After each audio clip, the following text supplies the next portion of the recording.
Hi, I'm Aidman, and this is the second in my series of videos on medical testimony in personal injury cases. Later this morning, I'm cross-examining a doctor who was retained by an insurance company on a case I'm working on.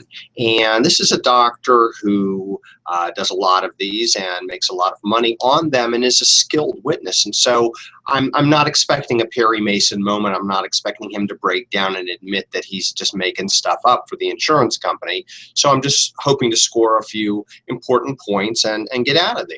And one of the things that I'm going to focus on is his statement that people who've been in accidents like my client can be expected to recover within 3 to 6 months. So expected is kind of the key word, and I'm going to bring out on cross-examination, hopefully, that some people get better, some people don't, some people get worse with time, that expectations are really very speculative and based on statistics, and people aren't statistics, and that there are many human factors that go into how quickly people recover from injuries, and that my client is a person, not a statistic, and that in fact 2.5 years after her accident, she hasn't recovered.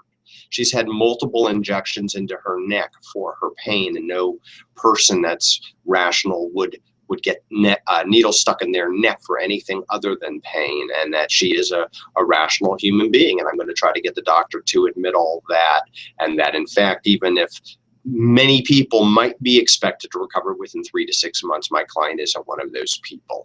So since expectations seem to form a large part of his opinion in this case, I'm going to try on cross-examination of this doctor to get him to admit that that's not really a very important factor in this case. So that's a little bit about medical testimony in personal injury cases. I hope you'll enjoy the rest of my videos on this topic.